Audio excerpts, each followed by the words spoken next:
Hello, salut à toutes. Aujourd'hui, on va parler d'épargne, l'épargne d'une maman solo ou d'un parent solo.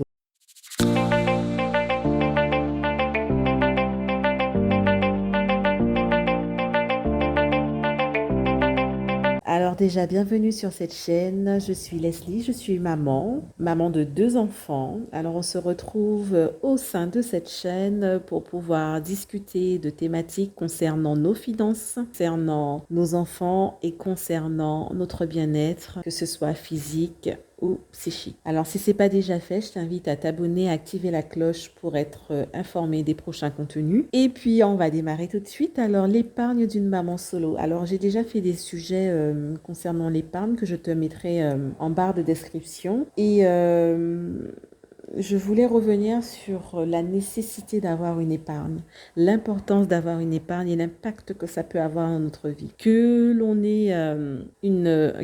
ait un salaire conséquent ou que l'on ait un salaire qui ne le soit pas, ou c'est compliqué. Mais à partir du moment où on est maman solo, on n'a plus le choix en fait. Il faut avoir et se créer une épargne. Pourquoi? Parce qu'on ne sait pas ce qui peut se passer demain et parce qu'on peut et qu'on doit pouvoir compter sur soi, surtout lorsque l'on est maman solo et isolée, et ne pas se retrouver dans des situations invraisemblables avec nos enfants. On aime nos enfants, on les chérit, on a envie que tout se passe au mieux, et il s'agira en tout cas de créer, se donner les moyens de créer une épargne. Alors la question que j'avais à poser, c'est, ne vaut-il pas mieux justement se forcer pendant 6 mois, un an et demi, 2 ans, à créer une épargne conséquente, sans parler des épargnes qui ont des objectifs particuliers, mais je parle de l'épargne de précaution, voilà. Bien sûr, il faut avoir un fonds d'urgence pour l'épargne du quotidien, on peut avoir une épargne pour d'autres choses, hein, pour d'autres objectifs,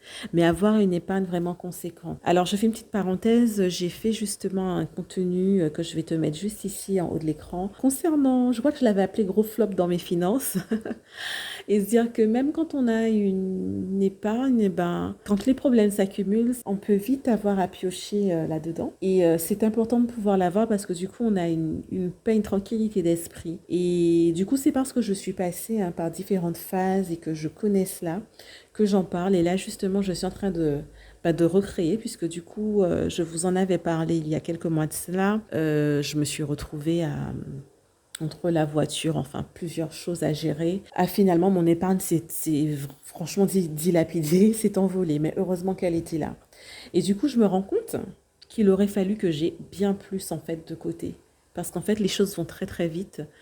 Donc voilà pourquoi je reparle de cela. Et aussi parce que du coup, en discutant avec quelqu'un, cette personne me disait ah oui, mais oh là là, on peut mourir demain, il faut se faire plaisir.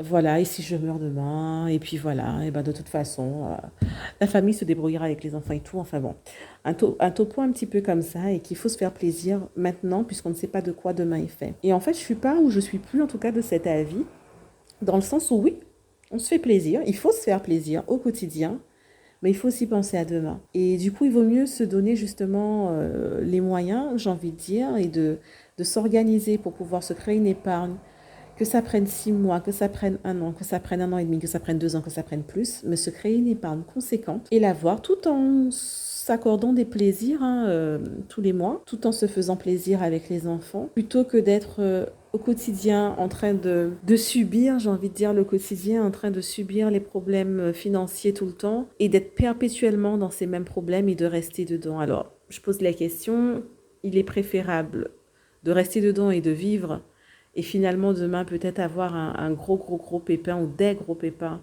qui s'accumulent et finalement se retrouver dans une situation vraiment désobligeante, ou alors se prendre le temps hein, de se fixer des objectifs, d'avoir un budget et de se faire plaisir tout autant, de façon différente peut-être, hein, de se priver pendant un moment et de se dire voilà, pendant tant de temps, pendant un an, pendant 2 ans, j'en sais rien, tout dépend de notre situation. Je vais mettre tant de côté pour arriver à tel objectif et vraiment avoir une épargne de précaution vraiment conséquente. Voilà, c'est la question que je pose. En tout cas, moi, j'ai fait mon choix et c'est pour ça que je vous partage mon expérience, puisque même en ayant eu un matelas, je ne parle pas d'un fonds d'urgence peut-être de 1 000 € qui serait là pour pouvoir pallier à l'électroménager, etc. Je parle vraiment d'une somme beaucoup plus conséquente pour pouvoir justement, si on a des opportunités, pouvoir les saisir, mais aussi pouvoir tabler sur de grosses dépenses, de très grosses dépenses. Je prends l'exemple aujourd'hui par rapport à la situation que nous vivons, la situation le coronavirus et la vaccination. Alors, je ne fais pas de débat là-dessus pour ou contre la vaccination, ce n'est pas cela, mais je veux dire que pour quelqu'un qui ne veut pas, par exemple, se faire vacciner et qui est dans une entreprise ou qui travaille au sein d'un établissement, par exemple de santé ou autre, où on lui explique qu'il doit être vacciné et qu'il ne le veut pas, en fait, avoir tout ça pour dire qu'avoir la tranquillité d'esprit de se dire, bon, ben ok, ben moi j'y vais pas. Ou alors d'être dans une entreprise et de subir des choses et de vouloir partir sans se tenir en fait, sans avoir la corde au cou, bon, on gagne une sérénité d'esprit. C'est pour cela que on parle d'avoir à peu près 6 mois de salaire de côté pour avoir le temps de se retourner justement si on n'a plus de travail, si on doit quitter son travail parce qu'on ne supporte plus certaines choses.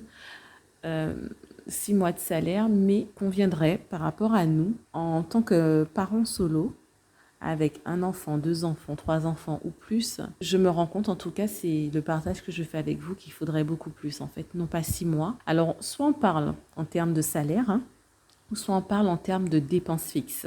Les dépenses fixes, c'est le cumul des dépenses que l'on a tous les mois et qui sont nécessaires à la vie au quotidien, le loyer, l'électricité, l'eau, etc. Du coup, moi, je dis qu'il faut beaucoup plus et il faut tabler sur 1 an, voire même plus, et pour avoir vraiment un gros matelas, puisque quand on a des enfants, on ne sait jamais aussi ce qui peut arriver. Donc, il ne s'agit pas non plus de vivre dans la peur et d'être complètement tétanisé par tout ce qui peut arriver. Non, il s'agit juste d'avoir cette sécurité très confortable au cas où, soit parce que on se retrouve dans une situation de chômage et finalement, le temps que les aides se mettent en place, et puis en fonction de là où on travaille, du travail que l'on a, du statut que l'on a, on peut ne pas avoir de droit aux aides tout de suite, on peut ne pas avoir droit aux aides tout court, enfin, peu importe la situation. Il s'agit de pouvoir compter sur soi.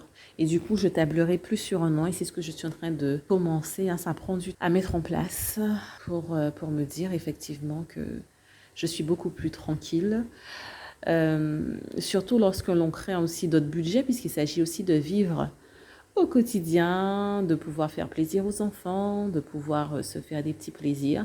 Mais en tout cas, tout cela pour vous dire qu'il vaut mieux peut-être se plier et changer son train de vie et se dire voilà, pendant telle durée de quelques mois ou de 2 ans ou de 3 ans, tout dépend de l'objectif que l'on a, du salaire que l'on a, du train de vie que l'on a. En tout cas, vaut mieux diminuer ce train de vie et se plier et se sacrifier un petit peu pour pouvoir avoir cette assise plutôt que finalement se retrouver à faire un crédit conso ou alors à subir des choses que finalement on aurait pu éviter. Alors si tu es jeune d'autant plus et que tu commences dans la vie et que tu te retrouves maman, je te dirais tu as encore plus de temps, même si la situation est déjà difficile, financièrement peut-être, mais en tout cas, il s'agit d'agir maintenant et de le faire maintenant et de ne pas se trouver d'excuses parce que finalement, demain, ça sera peut-être encore plus difficile. Donc ça, quel que soit ton salaire, quel que soit ce que tu gagnes, quelles que soient tes rentrées d'argent, quel que soit ton statut, en tout cas, c'est le conseil que je pourrais donner par rapport à ce que j'ai vécu et je vous remets l'une des vidéos ci-dessus. Alors voilà, je t'invite à t'abonner si ce n'est pas déjà fait et que tu es nouveau ou nouvelle sur cette chaîne, à mettre un petit pouce pour le référencement et que les vidéos soient de plus en plus partagées et qu'elles soient vues par beaucoup plus de mamans, de parents, solo. Et je te dis de bien prendre soin de toi et à très bientôt pour un nouveau contenu.